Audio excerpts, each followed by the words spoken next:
I froze halfway into the dining room as my son jabbed a finger toward the door. "Get out! I didn't invite you." His voice cracked through the air like a whip.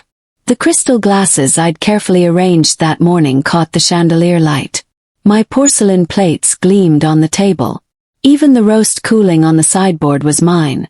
I'd spent 4 hours preparing it. Yet somehow, in my own house, I had become the intruder. 30 guests turned to stare.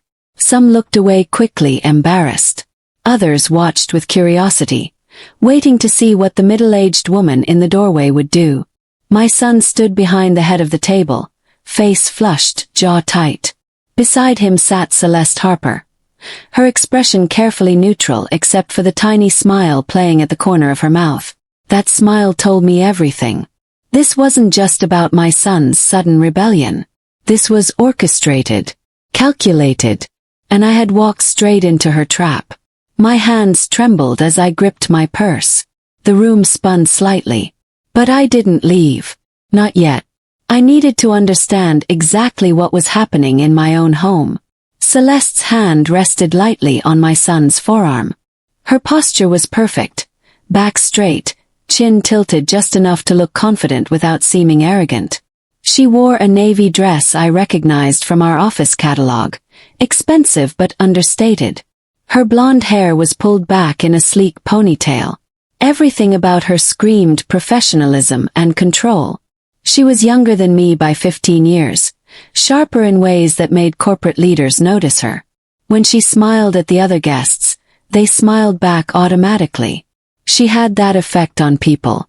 Made them feel included, special, heard. I'd watched her work this magic at the office for months. Now she was using it on my family. "Camille," she said softly, her voice carrying just enough sympathy to sound genuine. "Maybe this isn't the best time. We're in the middle of something important." The guests nodded slightly. A few murmured agreement. She made it sound so reasonable, so logical. As if I was the one causing problems by entering my own dining room. My son wouldn't meet my eyes.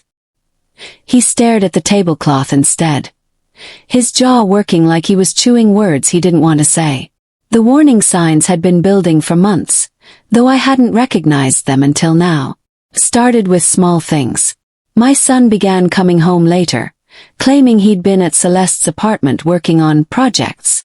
He stopped asking my opinion about his career decisions.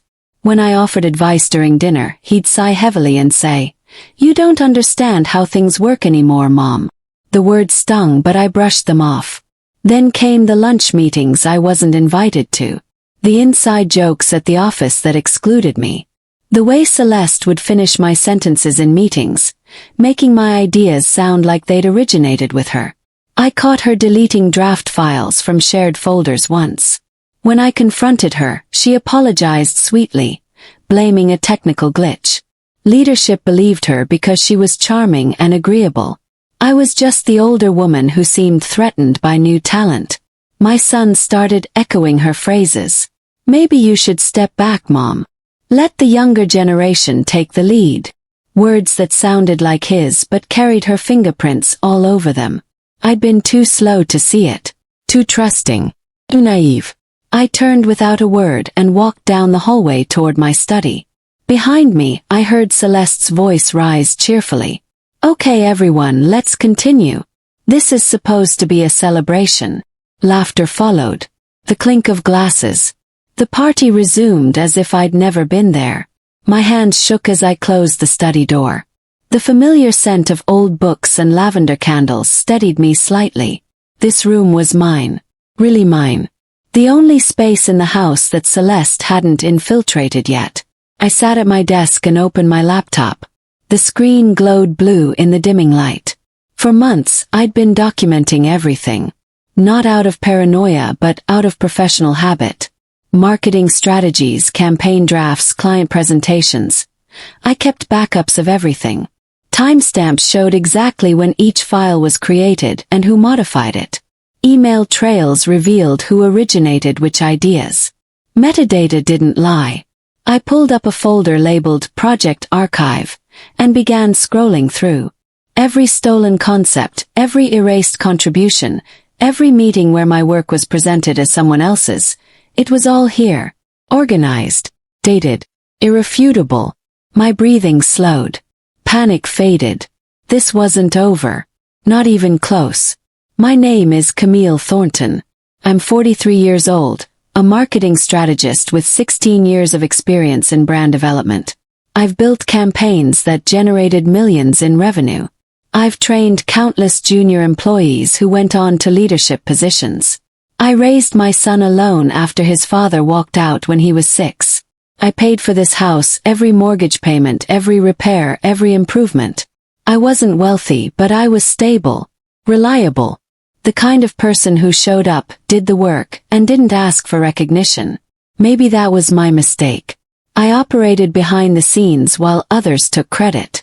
I believed good work spoke for itself. But in a world where visibility matters more than substance, quiet competence gets overlooked. People like Celeste understood this. She knew how to perform, how to make every small victory look monumental, how to position herself as indispensable while making others seem expendable. I'd watched her climb over 3 colleagues in 2 years. Each time she left behind someone confused about what happened. Now it was my turn. Except I wasn't confused anymore. I saw exactly what she was doing. And unlike her previous victims, I had kept records, evidence, proof. The quiet professional was about to become very, very loud. Celeste Harper joined our company 18 months ago. Fresh out of graduate school with an MBA and enough confidence to fill a stadium. Leadership loved her immediately. She had ideas. Or rather, she knew how to package other people's ideas as her own.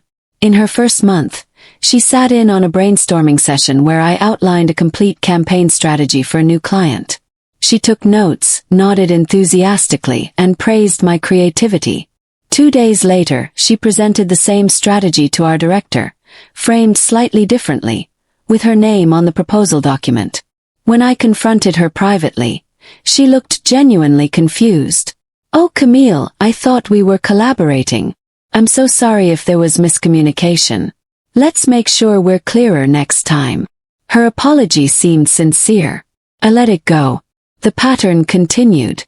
Files disappeared from shared drives. Meeting notes vanished. Emails I'd sent suddenly couldn't be found in anyone's inbox except mine. She was careful, methodical, and always had plausible explanations. Technical glitches. Miscommunications, honest mistakes. Leadership saw her as eager and innovative. They saw me as territorial and resistant to change. The generational divide worked in her favor. She represented the future. I represented the past. The worst part was watching her manipulate my son. He worked in our company's IT department, handling system maintenance and security protocols. Celeste befriended him first. Coffee runs. Lunch invitations, questions about his interests. She made him feel valued in ways I apparently hadn't. Then came the subtle suggestions. "Your mom is amazing, but she's from a different era. Technology moves so fast now." Or, "She means well, but sometimes experience can make people rigid." My son started pulling away. When I asked about his day, he gave one-word answers. When I offered career guidance, he bristled. "Mom, you don't understand how things work anymore." The words cut deep because they weren't his. They were hers, filtered through him. She was creating distance between us, isolating me from my own child. One evening, I overheard him on the phone in his room. "Yeah, Celeste thinks I should apply for the supervisor position. She says Mom would probably discourage me because she likes keeping control." My blood ran cold. I'd always encouraged his ambitions. Always. But Celeste was rewriting history, painting me as the obstacle instead of the support system. And he was believing her. The promotion announcement came on a Thursday morning. Our director called a department meeting. Everyone gathered in the main conference room, coffee cups in hand, expecting routine updates. Instead, he smiled broadly and gestured toward Celeste. "I'm pleased to announce that Celeste Harper will be taking over as Senior Marketing Strategist, effective immediately." The room erupted in applause. Colleagues congratulated her. She accepted graciously, humble and surprised, as if she hadn't been campaigning for this position for months. I sat frozen in my chair. Senior marketing strategist. The role I'd been groomed for. The position I'd been promised during my last performance review. My director caught my eye briefly, then looked away. No explanation. No acknowledgement. Just a casual erasure of 16 years of work. After the meeting, I approached him privately. I thought we discussed my readiness for that role. He shifted uncomfortably. Camille, you're valuable to this team, but we need fresh perspectives. Celeste brings innovative thinking that resonates with our younger client base. Fresh perspectives. Innovative thinking. Code words for "you're too old." I nodded slowly, forcing a professional smile. I understand. But inside I was cataloging every conversation, every email, every promise made and broken. The paper trail was growing. At home, the distance between my son and me widened into a chasm. He stopped joining me for dinner. Stopped asking for advice. Stopped sharing his day. When I tried to talk to him, he'd mumble something about being busy and disappear into his room. I'd stand outside his door sometimes, listening to him laugh during phone calls with Celeste. The easy conversation. The genuine warmth. Everything he used to share with me.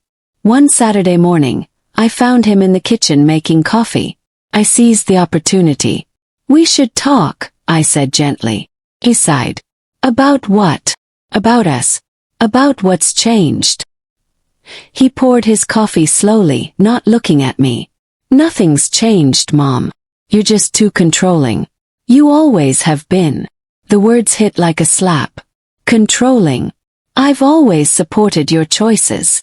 You support them when they match what you want. His tone was matter-of-fact, rehearsed. Celeste helped me see that. She says you mean well, but you're stuck in old patterns. There it was. Her words coming from his mouth. I wanted to scream, to shake him, to make him see the manipulation. Instead I kept my voice calm. "Did Celeste tell you that?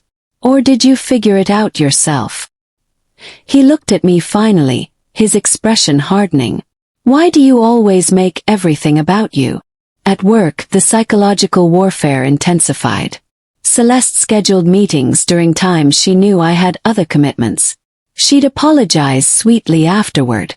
"Oh, I'm so sorry you couldn't make it. We made some important decisions." My name disappeared from email chains. Project files I'd created were suddenly inaccessible.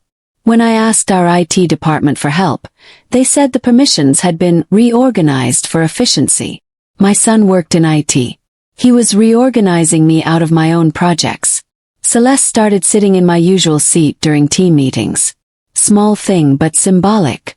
She'd arrive early, spread her materials across the table, and claim the space I'd occupied for years. Colleagues noticed but said nothing. Leadership praised her initiative.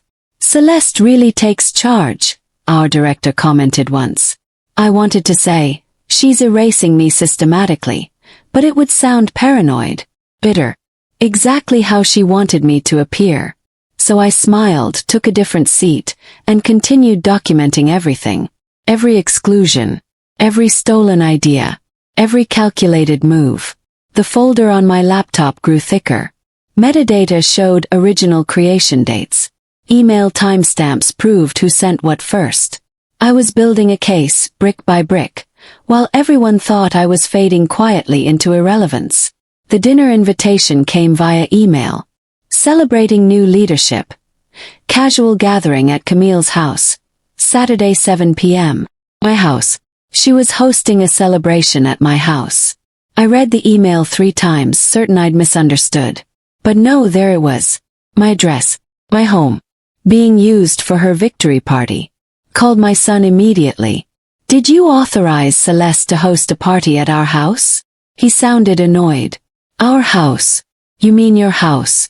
The one you never let me forget you paid for? That's not fair. Isn't it?" Celeste suggested having the celebration somewhere comfortable. I offered our place. She thought it was generous. I closed my eyes, fighting the urge to yell. You should have asked me first. Why? So you could say no and make me look bad. I'm tired of asking permission for everything, Mom. The line went dead. I sat in my office staring at the phone. She'd done it. Completely turned him against me. Made me the villain in my own story. I should have cancelled the event. Called the guests. Reclaimed my space. Instead, I decided to let it play out. Sometimes you have to let people reveal themselves completely before you can expose them effectively. Saturday arrived too quickly. I spent the morning preparing, even though it was Celeste's party. Old habits. I cleaned, arranged flowers, made sure everything looked perfect. Pathetic, maybe. But this was still my home. Guests started arriving at 6:30. Colleagues from work. A few of my son's friends. People I'd known for years, now gathering to celebrate my replacement. I stayed in the kitchen, watching through the doorway as Celeste played hostess. She greeted everyone warmly, directed them to seats, poured wine. She moved through my house like she owned it. My son stood beside her, proud and protective. The dutiful supporter. At 7 o'clock, I walked into the dining room. I decided to stay invisible, but something pulled me forward. Maybe pride. Maybe stupidity. The moment I appeared, conversation stopped. My son looked up, his face darkening. What are you doing here? The question stunned me. I live here. This is Celeste's celebration. I didn't invite you. He stumbled over the words, but the message was clear. His finger pointed toward the door. Get out. The room held its breath. 30 people watching my humiliation in real time. And Celeste, sitting calmly beside my son, allowed the smallest smile to touch her lips. Celeste stood slowly, setting her wine glass down with practiced grace. She cleared her throat softly, drawing attention. The room shifted focus from me to her. Everyone, thank you so much for coming tonight, she began, her voice warm and inclusive. This celebration means everything to me because it represents not just personal achievement, but the power of fresh perspectives and new leadership. Applause rippled through the room. She smiled modestly, as if embarrassed by the attention. In our industry, it's easy to get stuck in old patterns, to rely on what worked 10 years ago instead of innovating for tomorrow. Her eyes flickered toward me briefly. But real growth requires letting go of the past and embracing change. More nods, more agreement. She was painting me as the past, the obstacle, the thing that needed to be let go. I'm grateful to everyone who supported this transition, she continued. Especially to those who recognized that sometimes experience can become. She paused, choosing her word carefully. Limiting. Laughter. Light, polite laughter that felt like knives. My colleagues, people I trained, mentored, supported, were laughing at the idea that my experience was now a liability. I stood frozen in the doorway, watching my professional reputation dissolve in real time. Then Celeste did something that made my blood freeze. She pulled out a laptop and connected it to the television mounted on my dining room wall.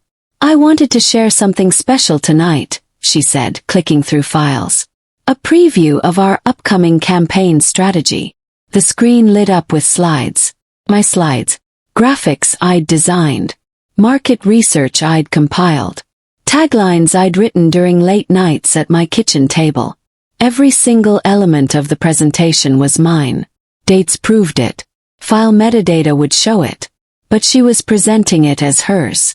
This integrated approach targets millennial and Gen Z consumers through authentic storytelling, she explained, pointing to a chart I'd spent weeks developing. Guests leaned forward, impressed. My son watched proudly. Felt dizzy. This wasn't just theft. It was public humiliation. She was displaying my work, claiming my ideas, and being celebrated for it while I stood invisible in my own home. I wanted to scream, to interrupt, to pull up my laptop and show everyone the original files with my name on them. But I couldn't move, couldn't speak. I could only watch as 16 years of work was erased and reassigned in 20 minutes. The presentation ended to enthusiastic applause. Celeste accepted congratulations gracefully, deflecting praise while simultaneously absorbing it. She was good. Really good. My son stood and raised his glass. To Celeste, he announced, for showing us what real leadership looks like. The guests echoed the toast. Glasses clinked. People drank. I remained frozen by the doorway, invisible. Celeste turned toward my son, leaning close. She whispered something I couldn't quite hear. But I saw his reaction, a slight nod, a knowing smile. Then she spoke just loud enough for me to catch the words. Some people don't know when their time is over. My blood turned to ice. The betrayal wasn't subtle anymore. It was deliberate, public, and cruel. She wanted me to hear. Wanted me to know that she'd won. That she'd taken my career, my credibility, and now my family. My son squeezed her hand, oblivious to the manipulation. Or maybe not oblivious. Maybe he knew exactly what she was doing and didn't care. Either way, the message was clear. I was unwanted. Unnecessary. Obsolete. The cold realization settled over me like frost. This was war. And I'd been fighting it unarmed while she'd been building an arsenal. I turned to leave, finally accepting that staying would only deepen my humiliation. But my son's voice stopped me. Mom, why do you always make everything about you? I looked back at him. His face was flushed, his jaw tight. He looked angry, but beneath the anger was something else. Uncertainty, maybe. Guilt. I'm not making anything about me, I said quietly. I'm just trying to exist in my own house. Your house, he repeated bitterly. Always your house. Your career. Your achievements. Did you ever think maybe I wanted to build something without your shadow over it? The words hit like bullets, each one carefully aimed. And behind him, Celeste watched with that same small smile. She'd coached this speech, planted these thoughts, turned my son into her weapon. I never wanted to overshadow you, I said. I wanted to support you. By controlling everything. By making me feel like I'll never be good enough. His voice cracked slightly. Celeste helped me see that I don't need your approval anymore. I can make my own choices. He believed it. Truly believed she was helping him. Couldn't see the puppet strings attached to every word. You're right, I said softly. You don't need my approval. But someday you'll realize whose approval you've been seeking instead. I turned and walked toward my study, leaving the party behind. I closed the study door and leaned against it, breathing slowly. Laughter filtered through the walls. The party continued without me. Celeste's victory celebration in my home. I should have felt broken, defeated. Instead, I felt something cold and focused settling in my chest. Clarity. I sat at my desk and opened my laptop. The folder labeled Project Archive contained everything I needed. Months of documentation. Emails showing original concept development. Draft files with creation timestamps. Meeting notes proving idea origination. Metadata that couldn't be faked or altered. I'd been building this case unconsciously at first, just maintaining good professional records. But over the past few months, as I'd watched Celeste's pattern emerge, I'd become more deliberate. Every stolen idea documented. Every erased contribution tracked. Every manipulation recorded. I opened my email and began composing a message to human resources. Subject line. Formal complaint. Intellectual property theft and professional misconduct. I attached the files. 37 documents total. Each one carefully organized with clear timestamps and metadata. The email wasn't emotional. Wasn't accusatory. Just factual. Professional. Irrefutable. My finger hovered over the send button. Once I sent this, there was no going back. The quiet acceptance would end. The battle would become visible. I thought about my son in the next room, laughing with Celeste. I thought about 16 years of work being erased. Clicked send. What Celeste didn't know, what nobody knew except me, was that our company's file system kept hidden backups of everything. As a senior employee, I'd helped implement the system years ago. Every document created on company servers was automatically copied to a secure archive. Even deleted files remained in the backup system for 18 months. Celeste had been careful about deleting evidence. She'd erased draft files from shared folders, removed emails from sent boxes, cleared chat histories. She thought she was covering her tracks. But the backup system had captured everything. Every file she deleted still existed in the archive. Every email she erased was retrievable. Every chat message was logged. She'd been meticulous about covering her digital footprints but didn't understand the architecture well enough to know about the automated backups. My son could have told her. He worked in IT and understood the system perfectly. But she'd never asked him about technical details. She'd used him for access and influence, not information. That oversight would cost her everything. I pulled up the backup system interface and began downloading files. Original drafts of presentations with my name attached. Email chains showing concept development. Timestamps proving that ideas appeared in my documents weeks before they showed up in hers. The evidence was overwhelming. Undeniable. Perfect. Monday morning I arrived at work early. My email to HR had been sent late Saturday night, after the party ended and guests departed. I'd copied our department director and the VP of operations. By now they'd all seen it. I walked past Celeste's desk. She was already there, coffee in hand, scrolling through her phone. She looked up as I passed, offering her usual professional smile. "Good morning, Camille." I nodded but didn't stop.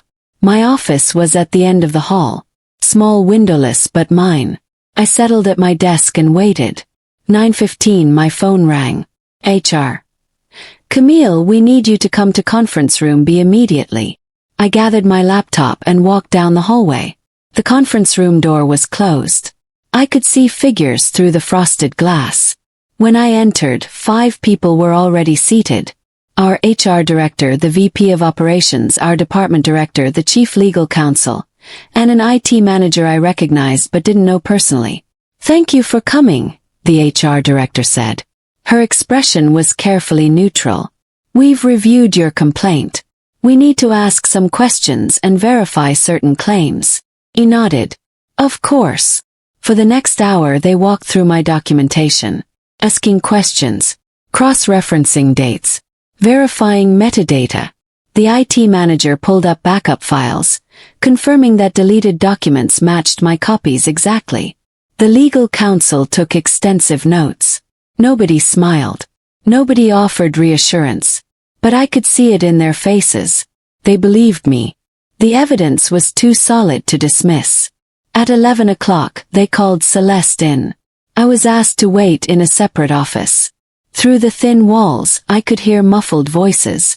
Her tone started confident, then became defensive, then desperate.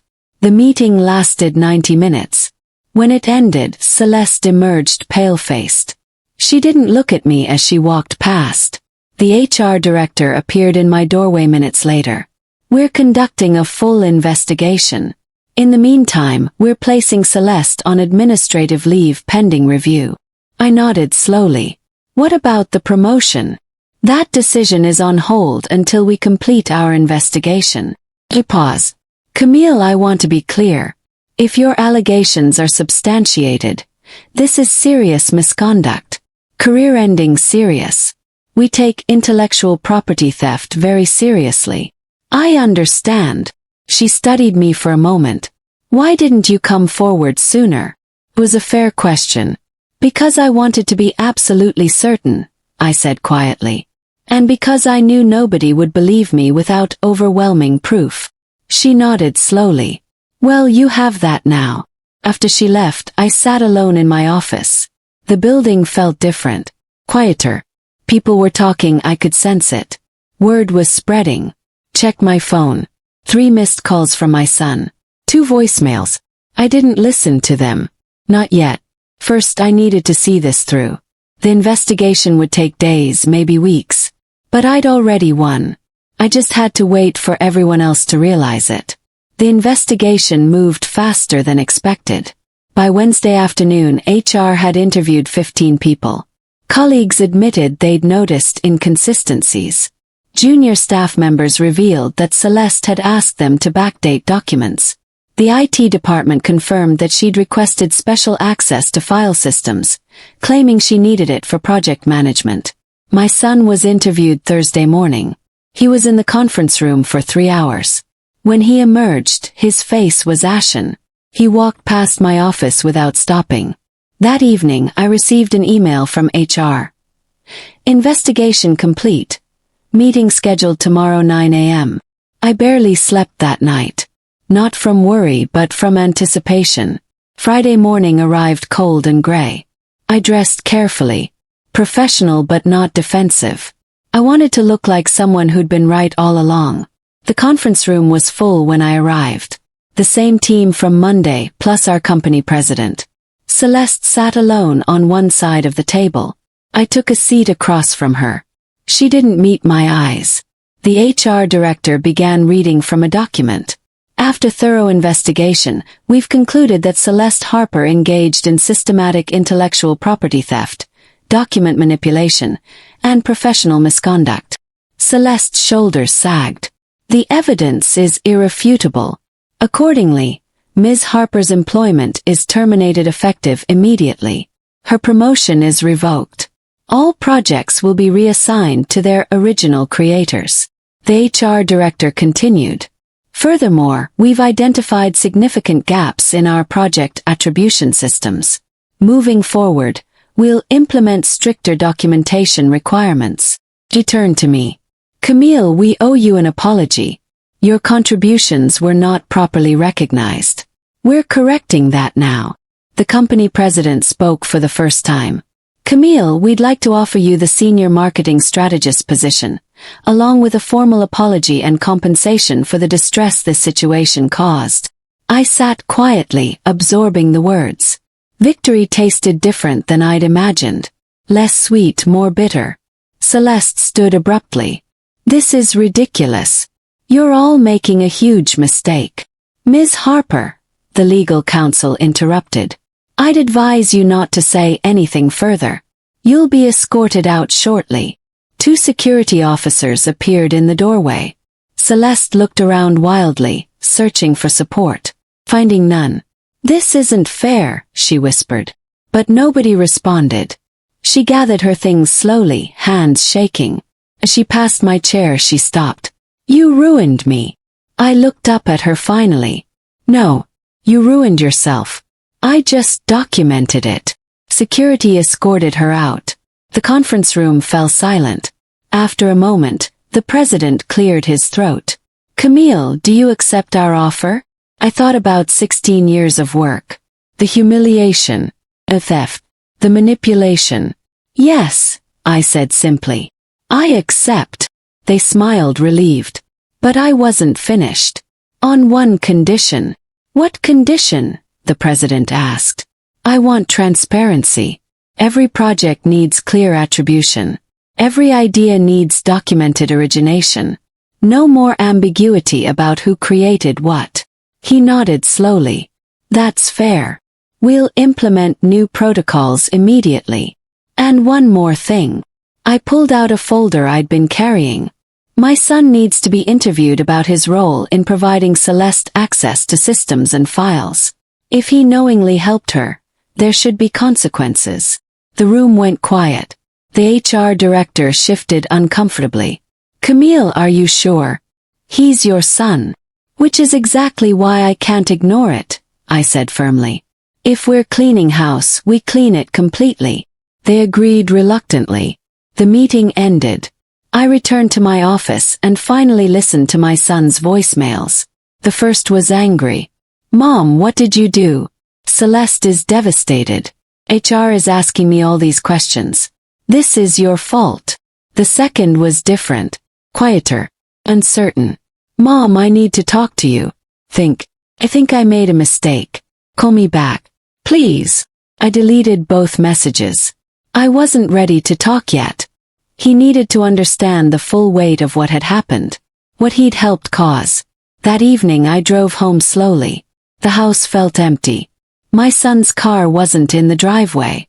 I found a note on the kitchen counter. Staying with a friend. Need time to think. I crumpled the note and threw it away. The following weeks were strange. At work, colleagues apologized awkwardly. Some admitted they'd suspected something was wrong but hadn't wanted to get involved. Others claimed they'd always supported me. I accepted their words without believing them.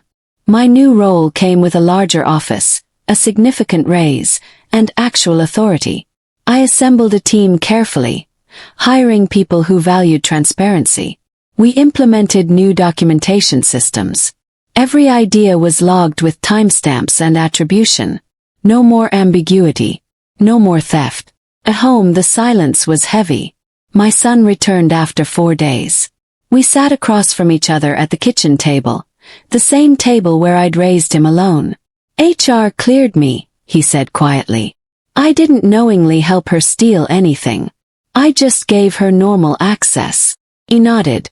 But you gave her information about me. About my work patterns. My vulnerabilities. He looked down. She asked questions. Answered. I didn't realize she was using them against you. You didn't want to realize, I corrected gently. Because she made you feel important, valued, special. His eyes filled with tears. I'm sorry, Mom. I'm so sorry. She told me you were holding me back. That you were controlling. I believed her because... He trailed off. Because it was easier than believing in me, I finished. He nodded miserably. Rebuilding trust took months. My son moved out, finding his own apartment. We started having weekly dinners.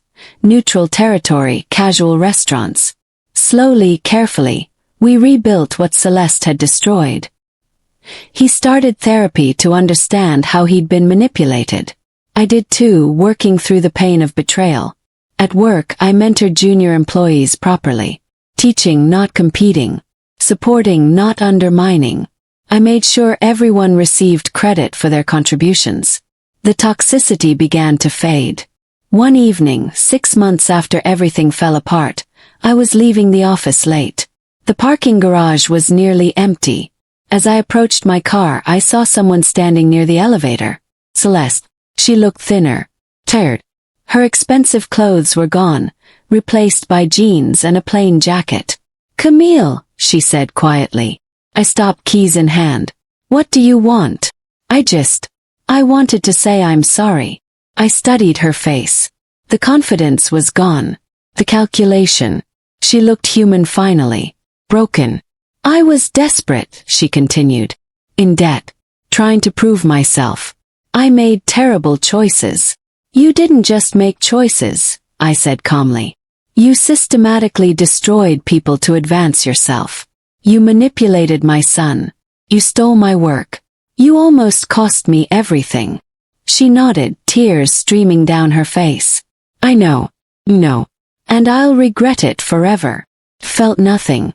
No satisfaction in her suffering. No desire for further revenge. Just cold, clear finality. You never should have tried to take a mother's place, I said quietly. Then I got in my car and drove away. Behind me, she stood alone in the parking garage. Ahead of me, my son waited at a restaurant where we'd planned to have dinner. The past was finally completely over.